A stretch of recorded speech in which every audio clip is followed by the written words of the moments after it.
I came out on October 25th, 2025. By coming out, I mean I came out as an atheist. Not an agnostic, not a humanist, a flaming atheist. Now, if you grew up in an atheistic home, this really wouldn't be a big deal for you. But if you grew up like I did in a fundamentalist Christian God-rolling environment, church, family, the whole 9 yards, it is a big deal. Unless you have rare parents that just don't care about that sort of thing. It is a big deal. Coming out as an atheist is a hard thing when you have family that sees their religion as the gateway to the next life. These people will mourn over you because you're an atheist and you're still alive. My family will not talk to me about what I told them. And honestly, maybe that's for the best. When people show you who they are, believe it and move on. Do not give toxic people a second chance to hurt you. There are so many people out there that will give you guidance, emotional support, comfort, compassion, wisdom. Do not settle for people that make you regret being in their life. I've always thought myself to be straight, heterosexual, but I never grew up with those terms. I didn't grow up with those terms because that would have hinted that there was another orientation. If you don't have a word for what you are, that implies there's nothing else. I didn't learn about cis, heterosexual, and straight people until maybe 5 years ago. I knew that there were gay people, but I never knew anything else. This is what I'm talking about. When you're raised in an environment that is erases and tears down just simple existences of people, it's a problem. It's like a huge problem.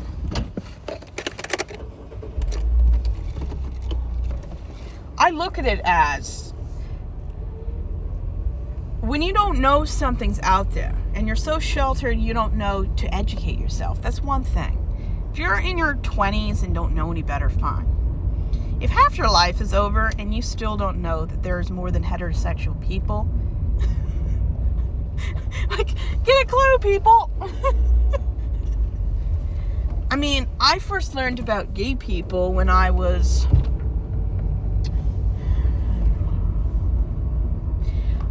to say I was 16. I saw a picture from a movie and figured out that there were people that were not straight, but I did not know what straight was. I thought it was disgusting because that's how I was raised. I didn't say things like that or think things like that because I was a mean person. I was reliving and acting out the things my elders and authority figures pushed onto me. That's not to say it's right. I'm saying that is the reality. I've watched a lot of movies from the LGBTQIA community and seen several shows. I educated myself because I wanted to be a well-rounded person. I wanted to understand how the world works, not how I wished it worked or how I thought it worked. When I found out that there were so many kinds of people in the world that were living their lives, it was nice. And coming out to a family as an atheist, that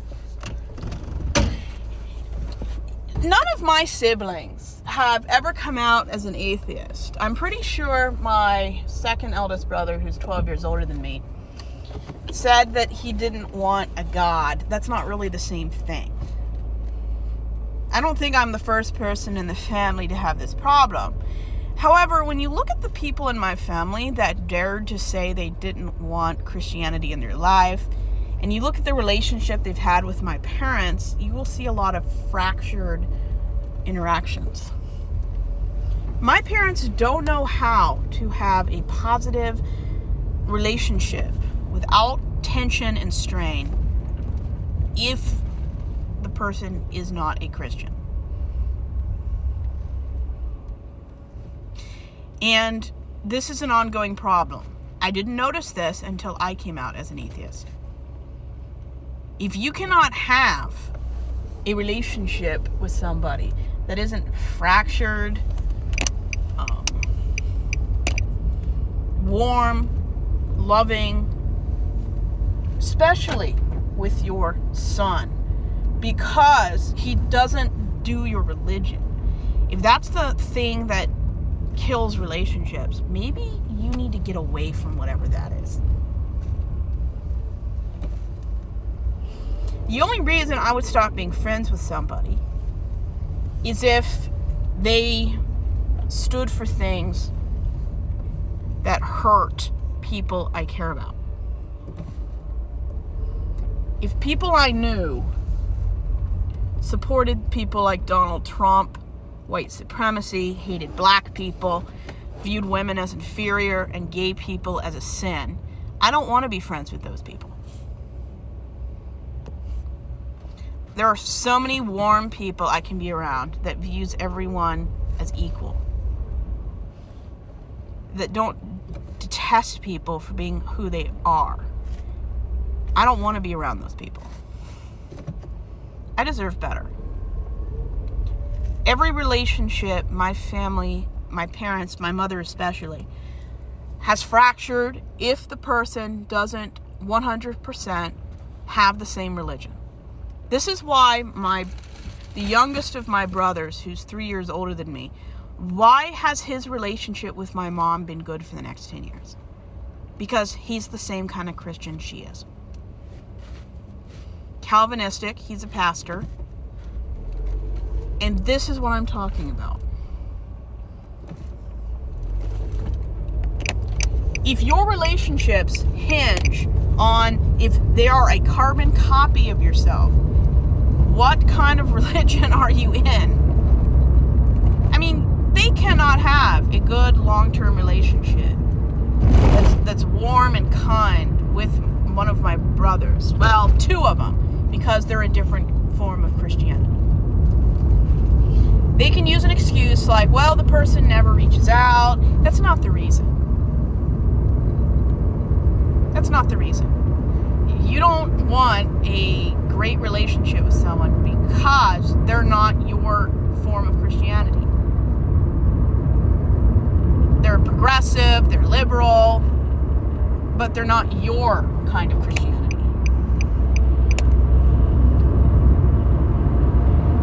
So somebody's only worth getting in touch with, calling, and pursuing a relationship with someone if they have the same beliefs you do. At least they're consistent. I'll give them that. Anytime my siblings fixed their beliefs to adhere closer to my family, their relationship with my parents would improve. It's a pattern. And once you see it, you can't unsee it. It's like Pandora's box. You can't get the lid closed. That's the whole point. I think it's sad that people put myths over human beings.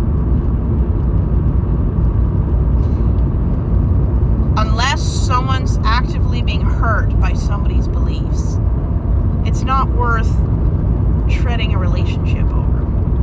I wouldn't be friends with homophobes, sexists, or racists because I believe that who you spend time with says a lot about you. I don't want to rub shoulders with people that will rub bad things off on me. Because who you keep company with affects your personality and behavior. They call it peer pressure. I don't want to I don't want to have closeness and intimacy with somebody who sees my favorite people as unnatural. And coming out as an atheist, I've never been anything but heterosexual, because even before and after I knew what that was, that's the only thing in my family that's permissible. So, what would I say I am now? Well, it's an ever-moving journey. I am attracted to guys. I would never pursue a relationship with one. I prefer being by myself. That doesn't make me any less straight. Because your orientation doesn't have, unless you're aromantic or asexual, not having sex doesn't change your orientation. There's a word for it. It's called abstinence or celibacy. So I would say I am into guys, but I'm not just into guys. I prefer interesting people over a label. I would not disqualify somebody as a friend or a potential romantic partner because of their gender orientation or anything else. As long as they're a well-rounded, decent, educated, interesting, complex person that doesn't impact my nervous system or cause me to have high cortisol production, I'm not going to discount them. They would have to be the exact opposite of my family. And I just don't see myself ever being in a relationship. My home life, my churches, my ex-religion soured any chance of having a family, being in a partnership, relationship, or anything like that. My home life was so miserable, so suffocating, so enmeshed. I don't want my life to revolve around anyone else's happiness but my own. And that's fine. I prefer living alone and doing my own thing.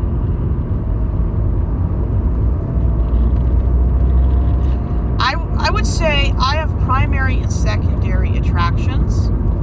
I would say my primary is I'm open to anyone and anything as long as they're in my decade. I'm 32, so I would only be with people 30 to 39.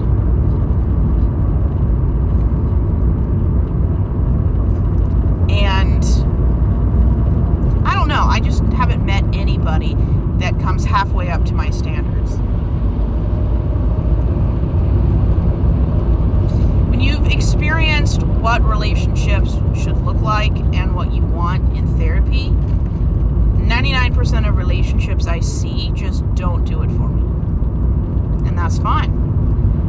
I'm a completely whole person just being by myself.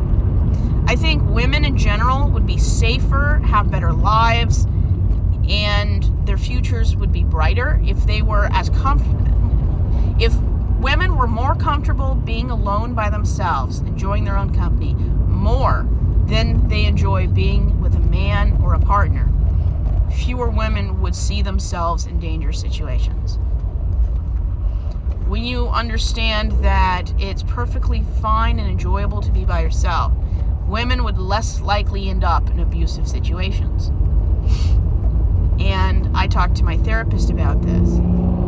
Women, even now in 2026, they still believe that their worth and value and social standing depends on a man. If women believed that their value came from how they see themselves instead of how a man sees them, women would be so much safer.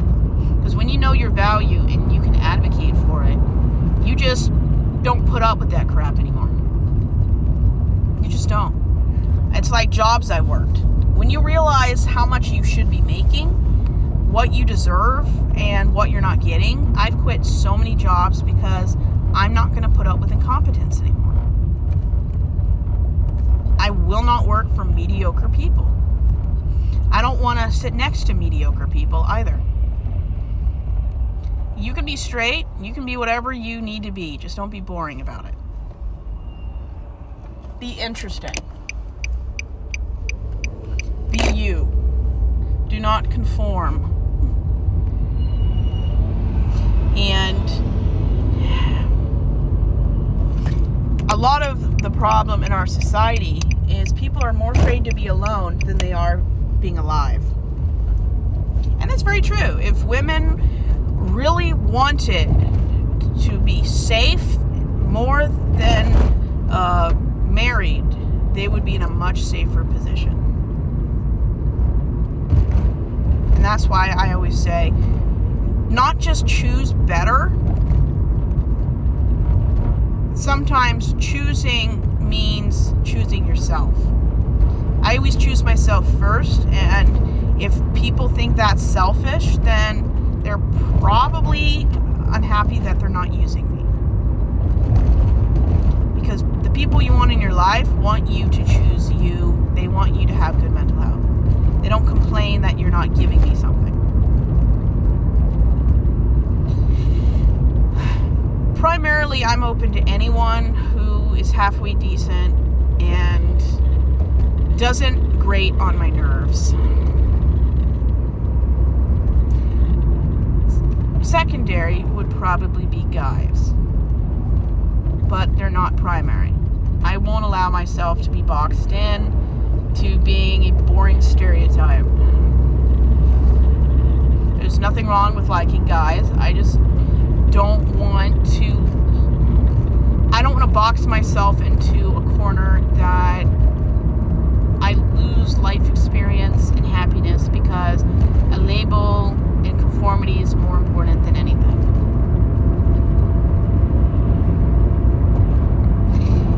And if you haven't seen Interview with a Vampire, I would definitely recommend it. The TV show with Sam Reed.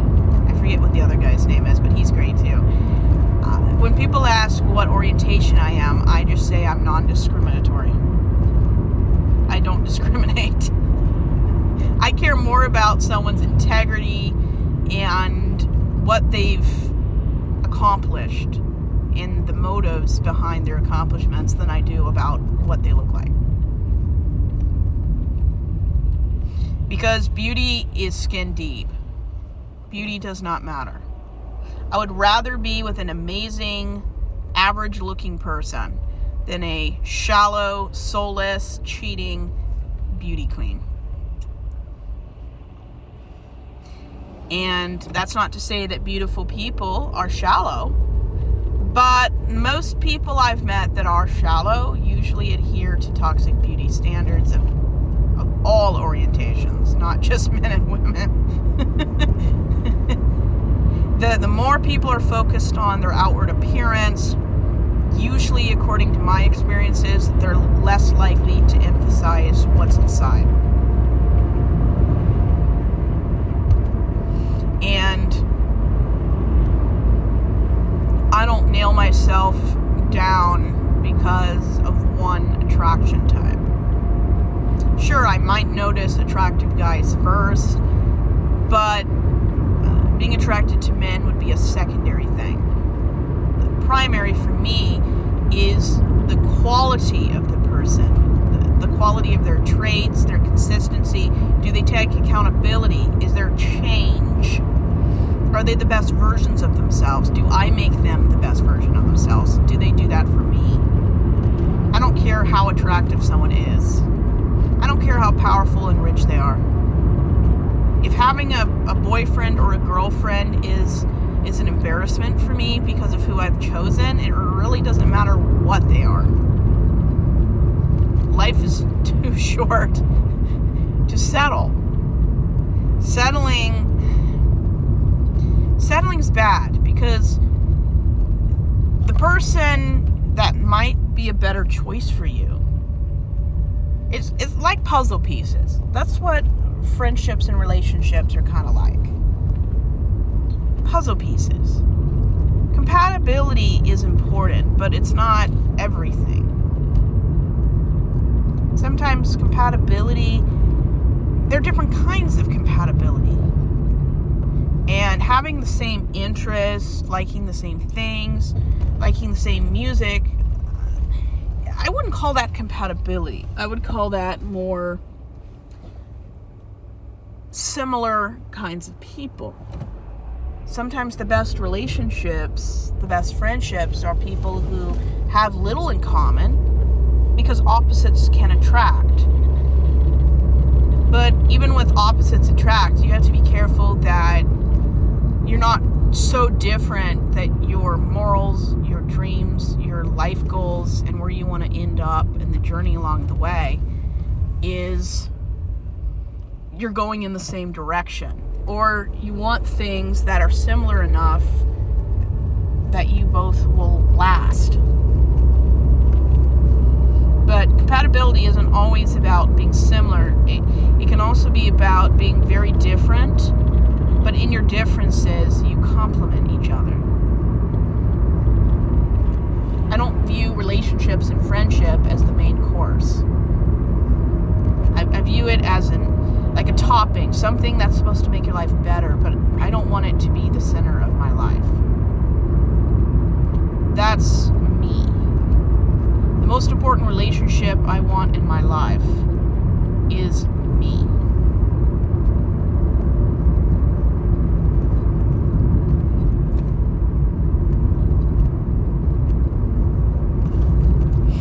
And it's hard to do that, especially when you have been programmed and taught your entire life that you need to put men's needs ahead of your own and that you exist to serve man. It's hard to do that. But in my opinion, living for yourself is not selfish, as long as you're not hurting anybody else with the intention to hurt people. Having boundaries, expectations, advocating for yourself is not a bad thing. It's a wonderful thing. But sometimes having boundaries can hurt people, especially if they're toxic people. So I don't want to be around people that weaponize my boundaries or make me feel bad because I have boundaries.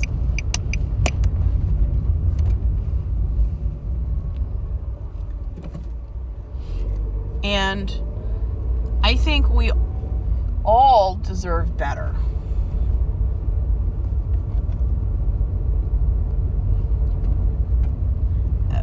And it's taken me a long time to realize that I think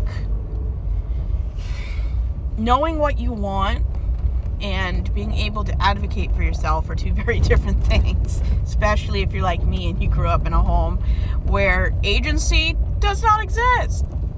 And it's really, really hard to advocate for yourself when everyone makes you feel like the villain for having standards. And every day you have to decide, is pleasing people who can never be pleased, who always moves the goalpost, is that more important than living the only life I ever get? And if the answer is, I want to live for myself, that's the kind of thing I can get behind. Acknowledging an enmeshment and how it affects coming out. One of the things that my family said to me, especially my father mentioned to my older sister, who I happen to live with right now, he asked her, why did I need to come out? Because coming out's stupid. At least that's the sum of what he said. The answer to his question is, well, if you didn't create a toxic expectation, default, and pressure on somebody, where they would need to clarify the air to have autonomy, we wouldn't have to come out. It's the same with people of the LGBTQIA community, the trans community. If you didn't expect everyone to be straight, cis, and heterosexual, we wouldn't need to come out, because nobody would think something that's not true about us, and people would ask us who we were. But we don't live in that society. My parents created the situation that required me to come out, and now they're gaslighting, playing the victim of why she needed to do that. There's no self-internal reflection at all. When I came out, my mother made it all about her, how she had failed as a mother, how it was just another one of her children that's going to go to hell. It was never about me. She never checked in to see if I was okay, physically, mentally, emotionally, nothing. Because Christianity is the victim's complex, the persecution complex. If they're not in charge, they think they're being persecuted. If they're not controlling the narrative, they think they're losing something. And they didn't lose anything. I'm not dead. I haven't rejected them as a person. I've decided I want to be different, which is what they did when they were my age. In their early 20s, they moved all the way from Ohio to Montana to get away from their toxic family. It really is multi-generational trauma in my family. The irony is not lost on me. They villainize, gaslight, and say that what I'm doing is outside God's will, but they did the same thing. Everyone has a right to decide what they want. And you don't get to use God as when you're somebody's parent. I don't feel like God's leading you to move out or moving to the other side of the U.S. They use God to control me. So I had to come out to have some sanity and to control my life. Now, they don't ask me religious questions. They don't ask really anything besides my work. Because they don't care. If they cared, they would make an effort. And my orientation, primary, would be anyone who doesn't make me regret making them a part of my life. Secondary would probably be guys. I'm not straight. And even if I was, I would not want to limit my capability and life experience for just that. Because I know that cis heterosexual women in heterosexual relationships have the least satisfaction in every category of their life. Why would I want to nail myself down into a group where I'm going to be the most miserable? The odds are so stacked against me. I don't want to get married or even risk being as miserable married as I was miserable in my parents' house. Because if I get married, everyone and society is going to expect me to enmesh, become his identity, become his life, his career. I'll be secondary. I'll be known just as his wife, nothing else. And in religious circles, I'll be deemed a failure if I ever become the primary center of my life. If I put anything above him or kids, I'm considered a whore. That's one of the better things they would think of me. I don't exist to make men happy. I don't exist to validate men. Because, ironically, men get validation from other men. So all these straight men saying they like women, no, I think primarily straight men love women because it gets them the validation of other straight cis men. If men didn't give them the validation, I don't think most men would be with women. If it wasn't for the free labor, the childcare, and if they didn't get validation from other cis heterosexual men, I don't think most men would be with women. Men prefer the company of other men in every distinction. That's not really a surprise. They've done tests and studies about it. And even if you're not gay, every man on this planet, 9 out of 10 times, will prefer men's company in platonic, romantic, sexual, professional, in some context. Because men are most happy around other men. Because that's where you find your toxic masculinity and validation. Not all the time, but it's pretty prevalent. It's like a cesspool. I am not going to nail myself into a category where men will use me for what I can give to them, what they can get from me, while getting validation from other men. Straight men, when they look at me, they don't see a human being. I'm a vending machine. Or a baby machine, depending on what their goals are. I've been on YouTube listening to men warning women of what cis heterosexual men really are. It's kind of the opposite of the red pill. And the fantasy of a woman finding a prince is not real. Real life isn't Pretty Woman. It's Anora. If you're not the center, the primary relationship in your life, change it. Men will leave you, friends will abandon you, but if your life is centered on you, at the end of the day, it's really, really not going to matter much. Because if somebody leaves you, then I'm not going to say they did you a favor, but life is better off without people. That doesn't make it better. So, I don't want to be a part of a group that doesn't see me as fully human. And cis heterosexual groups do not see me as fully human because I'm a woman. I'm not going to buy into the patriarchal heterosexual machine. If a guy wants clean clothes, go wash them.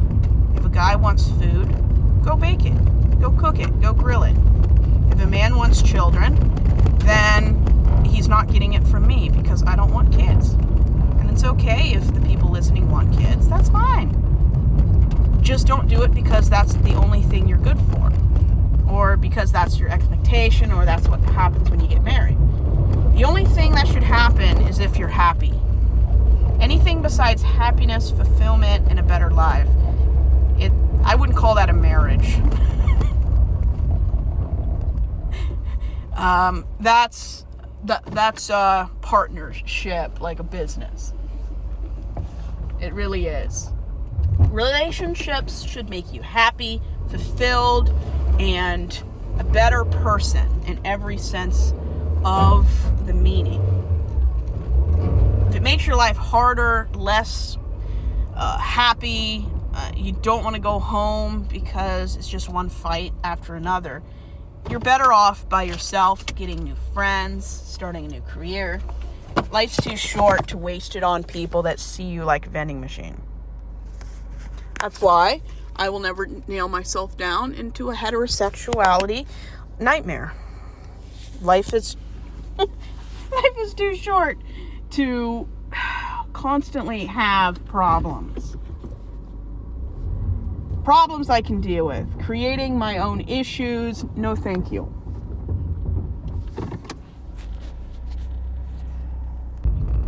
And I like keeping things as open as possible.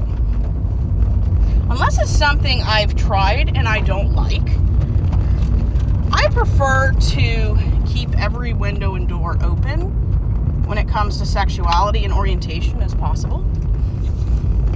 Because who knows, in 10 years I might discover something else about myself. And I don't want to miss out on anything in life by saying, well, it doesn't fit what I usually go for, so I'm not going to consider it. And it's fine if people out there don't want to consider everything. If you know what you like and you know what you don't like, fine. Because I don't know the things I don't like, I'm not going to completely cancel out those opportunities. So when people say what kind of orientation you are, I would say I'm non-discriminating.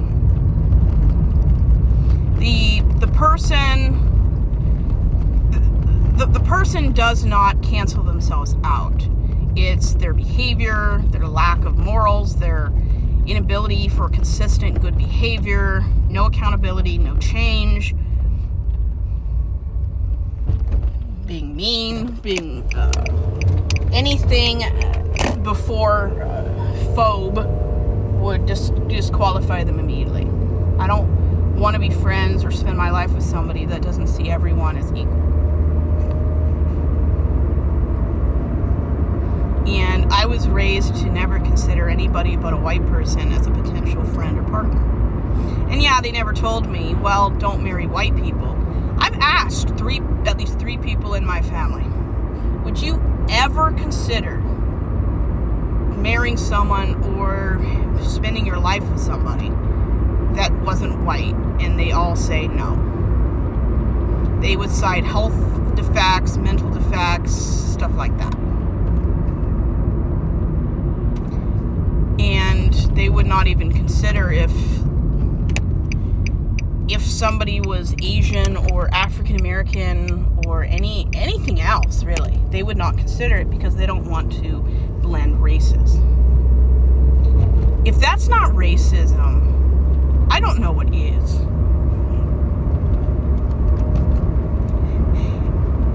They don't think it's racism. They think it's medically sound. And now that I'm older, I'm thinking eugenics. The Aryan pure blood thing. It's very Nazi. The only reason I'm not going to be friends with someone, or consider them as not an interesting person for my life, is if they're a horrible human being. If they're not a good person, then no, I'm not going to consider them as somebody I want in my life. And that's why I'm not friends, and why I don't want to be on good terms with my family. If you're racist, homophobic, sexist, xenophobic, white supremacy kind of thing, no thank you. Just because I'm related to you people does not mean I want anything to do with you. They don't see their white supremacy as white supremacy. They just see it as tradition, patriotic, normal. Well, this is the way it's always been done. And my response is, there's a lot of things we used to do 10 years ago that we don't do anymore. There's a lot of things that were considered normal for 30 years that caused death. From 1900 to 1985, it was tradition not to wear seatbelts. It was permissible to let kids be in the back seat or the front seat under the age of 10. Just because something's been done that way for 80 years does not make it acceptable or safe. Slavery was a tradition, and that's one of the few things my family says is wrong. My brother, who's a pastor, believes that women should not have the right to vote. And my mom would say, well, have you reached out to him? And I said, are you kidding me? A woman is going to reach out to somebody who doesn't believe she should have the right to have equality. No. I am not going to be friends with people I do not want to be on intimate terms with anybody that sees me as inferior. No, thank you.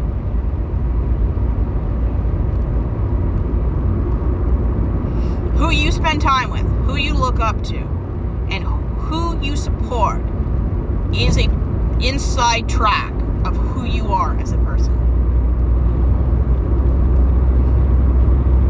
I cannot help who my family is any more than I can help having blue eyes and a pale complexion.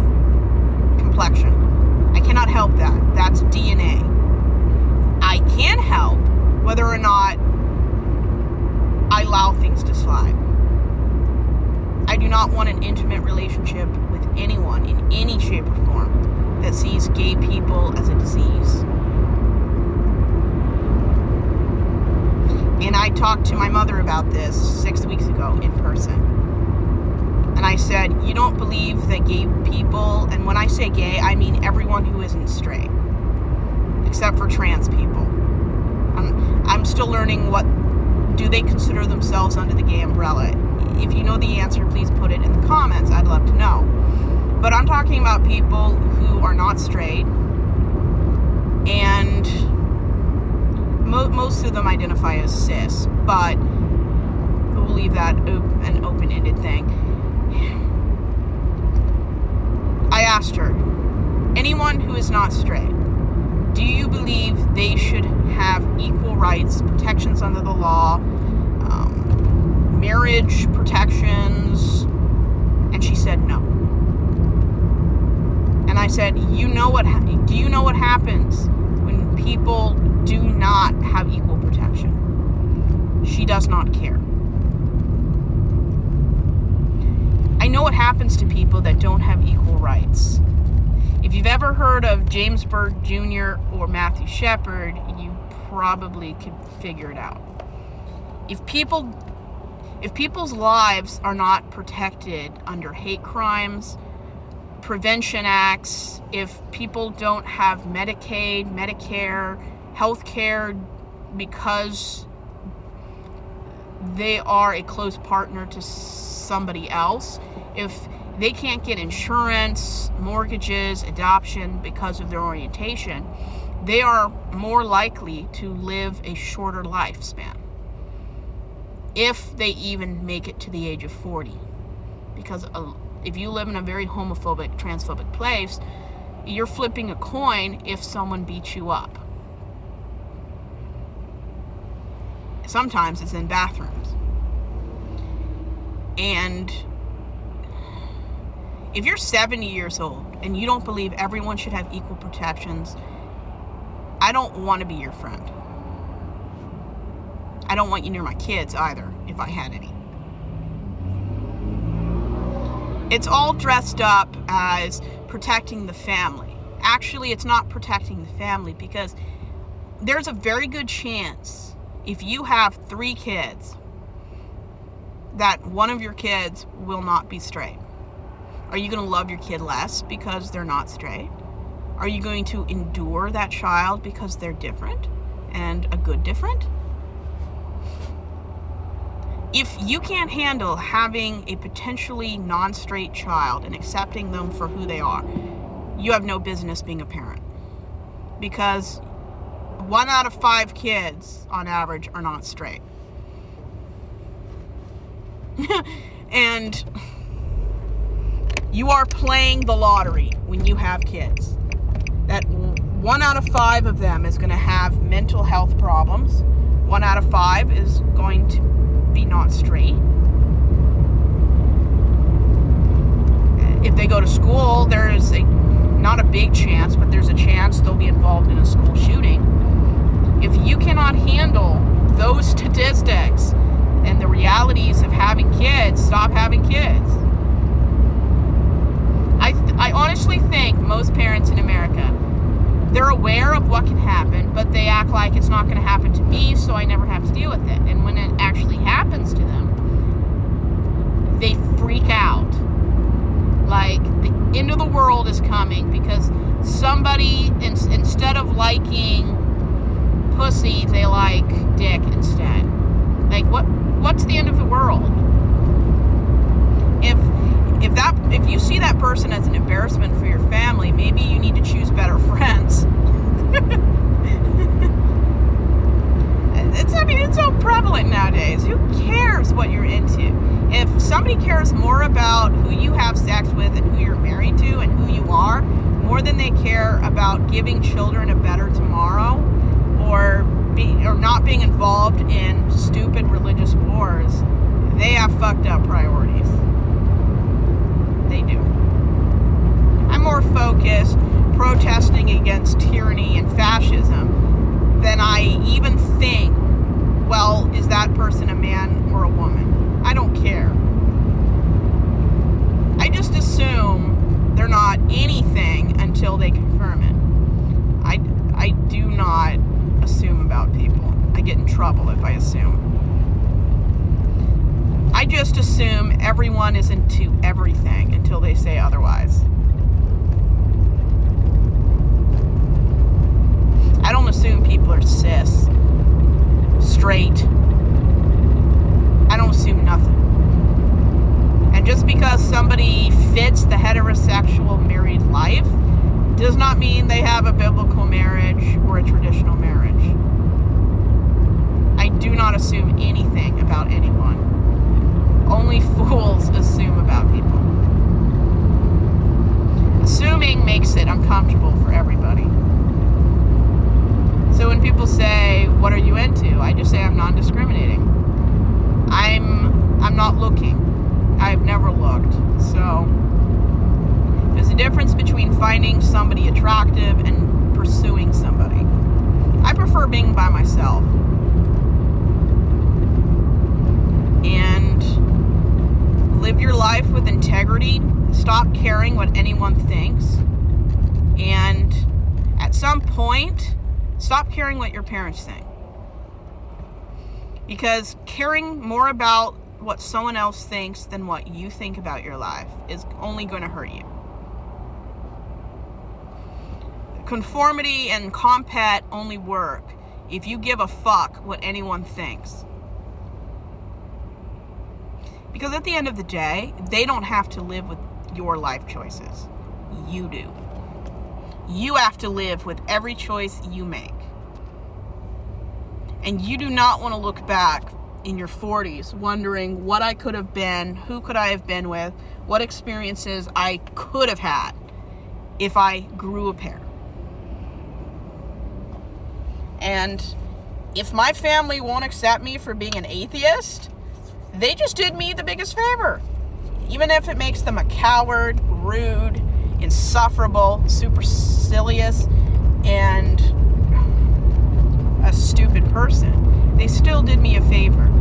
I don't have to waste years of my life wondering who they are. They've told me. The answer is, I'm shit. I'm not shit. They are. And I do not care what anybody thinks about anything.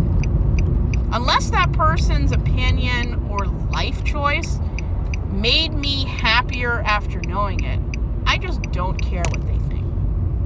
That's what I always say. If someone's opinion and view doesn't make me a happier, better version of myself, who the fuck cares what they think? Who cares? Who cares?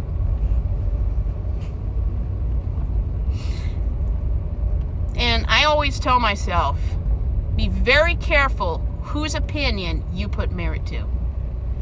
When you allow people's opinions to control you, be very careful who you give power to over yourself. If you don't know that this person who's judging you or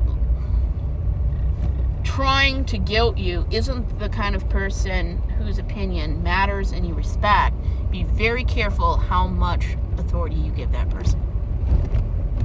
It only takes one person to talk somebody into running their life. Be very careful who you hold in high esteem, and be very careful who you give power to when it comes to judgment and opinions. You only get one chance in this life for a lot of things.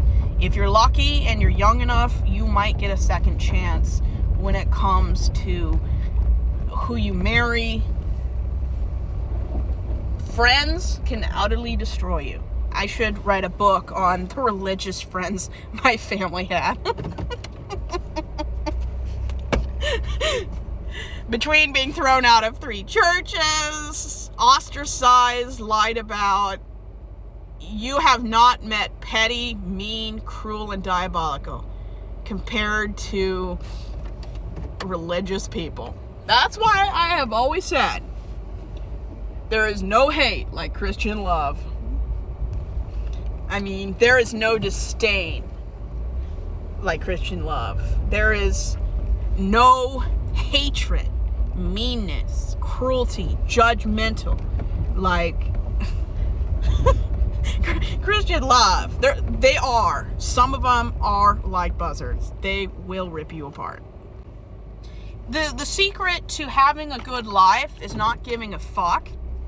Not caring what anyone says unless it's a person you know, respect, and a person who really consistently cares about you.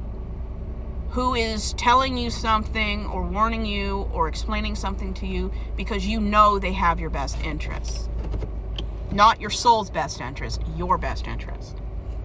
Be very careful who you go to for advice and whose opinion has sway over your decisions. I've learned if people are not consistently there for you, who make an effort, care, not just support, but really want to get to know you, do not let their opinion shake your existence. No one in my family do I care what their opinion is. If I haven't heard from you in 6 years, I don't care what you think. People can say they love me all they want, but if there's radio silence for years, you don't. Being non-discriminatory when it comes to sexual orientation is about enjoying life to its fullest. And sometimes it takes your whole life to figure out that everything you were taught was wrong, backwards, and isn't going to serve you or be good for your mental health. And sometimes you never do figure it out. That's some of the saddest things in life.